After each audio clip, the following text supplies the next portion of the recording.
This video is brought to you by Global Men's Wellness, your 24/7 AI health expert. No copays, waiting rooms, or awkward conversations. Just real answers whenever you need them. Visit globalmenswellness.com to try it free and get your own on-demand concierge-level wellness expert today. Welcome to the Deep Dive, and specifically, welcome to the 21st Century Man podcast. Hey there. Yeah, so what we're doing here is pretty simple.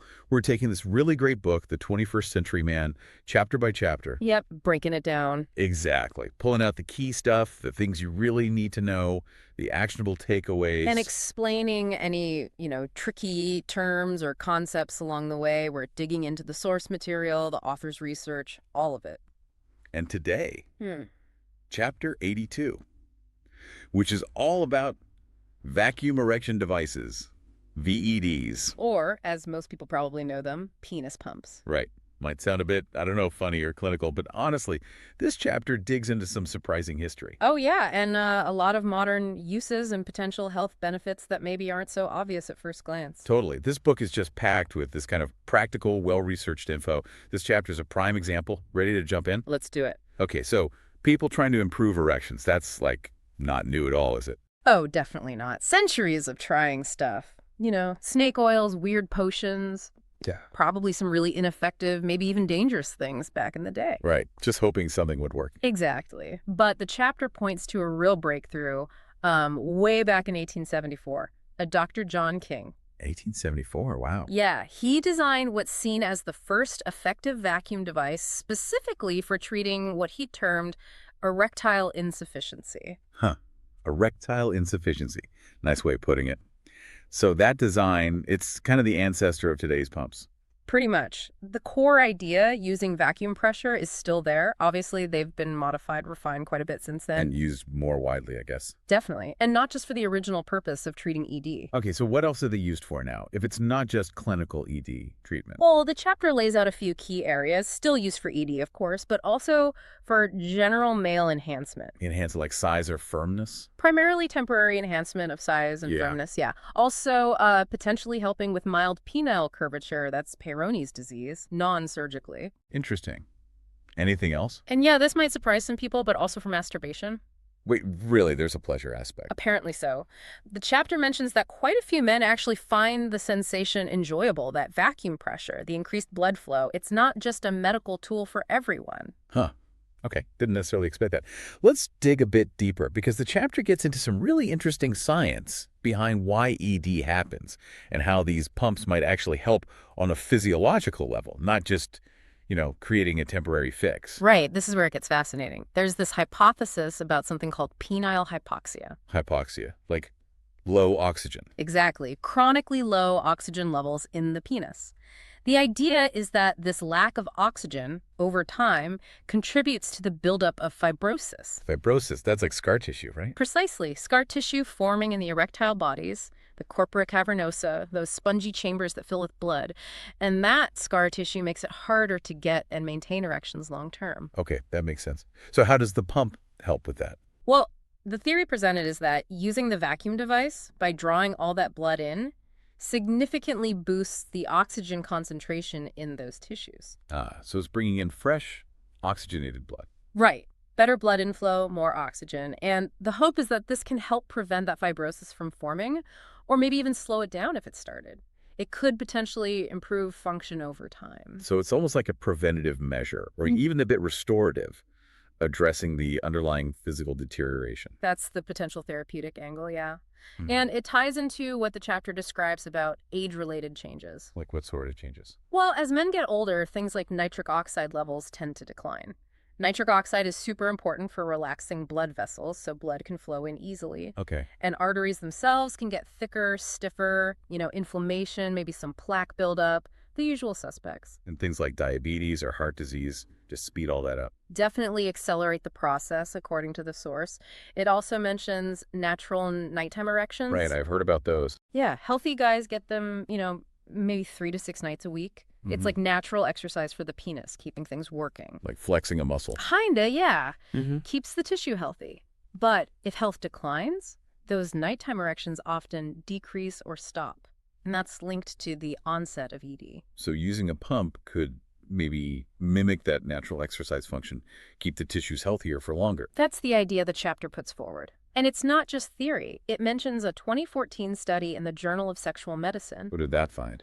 It reported that even using a VED just once was shown to increase penile oxygenation. So there's some clinical data supporting that benefit. Okay, so we've covered ED treatment, the potential therapeutic stuff. Yeah.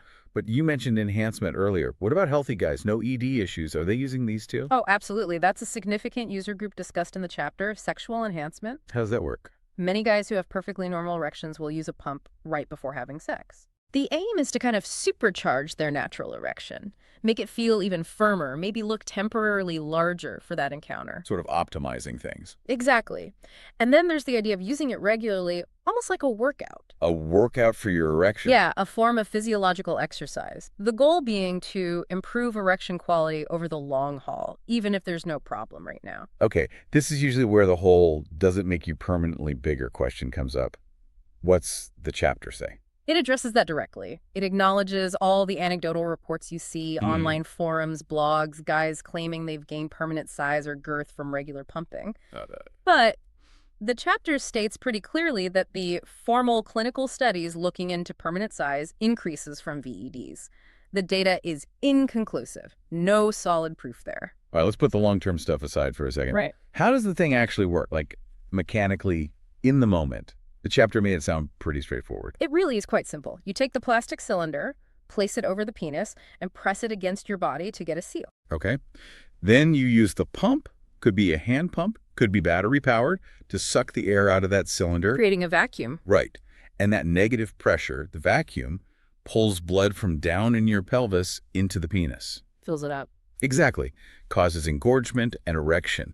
Now, to keep that erection for sex... You need something else, right? Otherwise, the blood just flows back out. Precisely. That's where the tensioning ring comes in. You slide it off the base of the cylinder and onto the base of the penis. And that holds the blood in. Yeah, constricts gently at the base, trapping the blood so the erection stays firm. Okay, components. What are the essential parts of one of these devices? The chapter breaks it down into three main things. First, the pump mechanism itself again, manual or automatic. Second, the vacuum chamber, that clear cylinder. Right.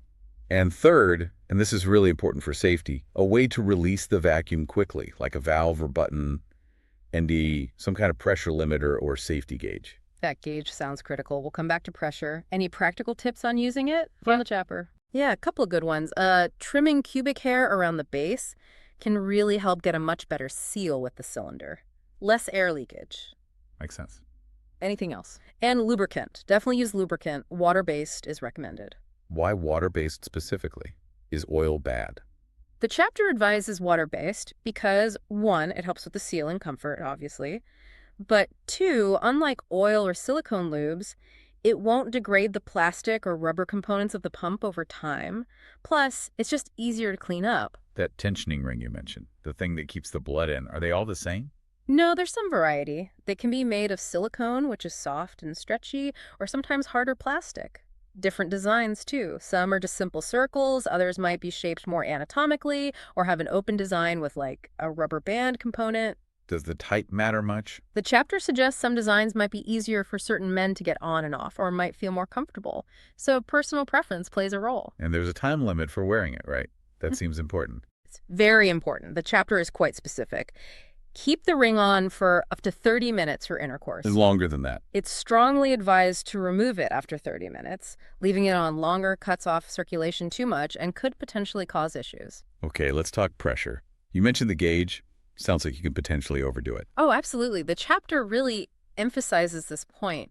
Using too much vacuum pressure or ramping it up too fast is the main cause of side effects. What kind of side effects? Anything serious? Usually temporary things, according to the source, like some swelling, maybe bruising, or like a discoloration of the skin on the penis. Petechiae, little red dots sometimes. And that goes away. Typically clears up in maybe 1 to 3 days. Mm. But here's the crucial part the chapter stresses. Yeah. There is absolutely no benefit to pumping at really high pressures. It doesn't make the erection better or bigger or happen faster. It just increases the risk of those temporary uncomfortable side effects. Okay, that's super important to know. So what is the right way to do it? How much pressure? The guideline is pretty clear. Yeah. Use the minimum amount of pressure needed to start drawing blood into the penis. Then increase it slowly, gradually, just enough to get the erection you want. Is there like a number, a Yeah. maximum? Yes, there's a hard safety limit mentioned. Never pump higher than -10 inches of mercury, or NHG. That's the unit on the gauge. -10. Got it. And honestly, for just getting a good erection for enhancement or sex, the ideal range is often much lower, maybe between -1 and -6 NHG. You don't need to max it out. And different pumps handle pressure differently. Right. Some automatic ones might have preset limits, which can be good for safety. Manual ones give you full control, but that's why having that safety gauge is absolutely essential so you know what pressure you're using. When you look at the landscape of treatments for men's sexual health, pills like Viagra, Cialis, even surgery, where do VEDs fit in? How do they compare? The chapter positions them as kind of a staple, especially for vitality. They've been around a long, long time, proven safe, proven effective if used correctly. So compared to other options? Well, compared to surgery, which obviously carries risks, costs, and sometimes doesn't work out well, VEDs are totally non-invasive. Okay. And pills? Pills work great for many guys, no doubt, but they can have systemic side effects, affect the whole body. And some men can't take them because of other health conditions like heart problems or medications they're on. So VEDs bypass that? Exactly. They work locally, just on the penis.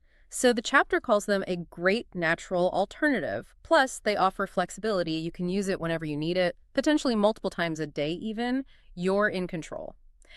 There is one really important caution flag the chapter raises, though.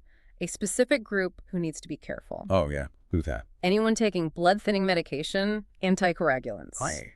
The chapter strongly advises consulting with a doctor before using a VED if you're on blood thinners. Because of the way the vacuum draws blood and the tension ring holds it, there's potentially a higher risk of internal bleeding or bruising complications. So get medical advice first in that case. All right. So if someone's listening and thinking, okay, this sounds potentially helpful and they want to buy one, what should they be looking for? Are there different types? Yeah, the main choice is between a manual pump, squeeze handle or bulb, or an automatic one that's battery powered. Doesn't matter which you choose. Personal preference, maybe budget. But regardless of manual or automatic, the chapter says there are essential features to look for, non-negotiables. Which are? Safety features, mainly. You absolutely need a quick release valve or button. Lets you drop the vacuum instantly if needed. Crucial. And as we keep saying, that pressure limiter or safety gauge, so you don't accidentally use too much pressure, those two things are key. What about the actual materials and stuff? Yeah, cylinders vary. Some are basic plastic. Higher end ones might be polycarbonate, which is more durable. We talked about the tension rings, different materials like rubber or silicone, different shapes. Some might just work better for your anatomy or feel more comfortable. And the chapter mentioned FDA compliance. What's that about? Yeah, it seems related to the level of testing the device has undergone for safety and efficacy. The chapter actually breaks pumps down into 3 general quality grades, which is super helpful when you're shopping around. Okay, what are the grades? So at the bottom, you have what the chapter calls lower quality, often adult store grade pumps. Cheapest option. But downsides? Big one. They often lack that crucial pressure limiter gauge. That's a major risk for bruising or injury from too much vacuum. They can also be fiddly to use, maybe need 2 hands. Often no instructions, no warranty. Basically, disposable quality. Sounds like you get what you pay for, maybe less. What's the middle ground? That's the semi-medical grade. Yeah. Better quality, costs a bit more. These might have limiters, maybe some kind of guarantee, but the chapter notes they often still use lower grade plastic that doesn't create a great seal, so the performance might just be adequate. Yeah. Mediocre seal, okay operation. Yeah, the best option. That would be the medical grade devices. Most reliable, highest price point usually, available in manual and battery versions. These have undergone extensive testing, described as 100% FDA compliant based on that testing. And they work better. Generally, yes. They're designed to be easier to use, often come with solid guarantees, money-back options, maybe a 3-year warranty, and they tend to have better design features mentioned in the source material, like a taper fit seal on the cylinder base, more anatomically shaped rings. So better experience overall. Right. All those things contribute to a better user experience, higher satisfaction rates, and better success getting the results you want. The chapter basically argues that the extra cost for medical grade is often justified by the reliability, safety, and results. Okay, that was a lot of detail. If we had to boil it all down, what are the absolute key takeaways from Chapter 82 that you want listeners to remember? The chapter summary points are really good. First, VEDs can be genuinely helpful, not just for guys with diagnosed ED, but also for healthy men, maybe with milder issues or just for enhancement. And that deeper health benefit. Yeah, the potential to improve oxygenation in the tissues. The author suggests this might help fight against some of those negative aging processes like fibrosis that contribute to worsening ED. So for guys, maybe noticing changes as they get older. For middle-aged men starting to experience ED, the chapter suggests regular use, maybe once or twice a day, could be a strategy to help prevent that fibrosis and poor circulation from getting worse. On safety. When used correctly, following the pressure guidelines, the chapter describes them as safe and comfortable. No known long-term side effects mentioned, aside from those temporary ones if you misuse it. Right. Misuse being the key word. Exactly. And finally, quality matters. Investing in a higher grade, especially a medical grade device, generally leads to better results, higher satisfaction, and it's worth the moderate price jump for the safety and performance. Wow. It really is amazing how much useful info, historical context, the science bit, practical tips, safety warnings is jammed into just one chapter about, penis pumps. It really highlights what the 21st Century Man book does so well, I think. It takes these topics that maybe have some stigma or people only know superficially and just lays out the facts, evidence-based, actionable stuff. Totally. This chapter is a perfect example. Understanding how they work, why they might help beyond the obvious, how to use them safely, what to look for when buying one. That's empowering knowledge. For sure. And if you found this useful, just imagine what's in the rest of the book. It covers such a huge range of topics, vital for men's health, vitality, just thriving today. Absolutely. We can't recommend it enough. If this resonates, definitely grab a copy of The 21st Century Man. Read the whole thing. It's clearly meant to be a comprehensive guide. All right, that brings us to the end of our deep dive into Chapter 82, Vacuum Erection Devices. Thanks for tuning in. Join us next time on the 21st Century Man podcast. We'll be tackling Chapter 83. And that one covers platelet-rich plasma PRP, looking at its uses for ED and potentially other areas too. Another really interesting cutting-edge topic from the book. Definitely. So be sure to join us for that next deep dive. See you then. Take control of your health anytime, anywhere. Visit globalmenswellness.com and start your free trial today. Get expert-level answers in seconds, not weeks, without the cost, the wait, or the awkward conversations. Real support on your terms. Visit globalmenswellness.com now.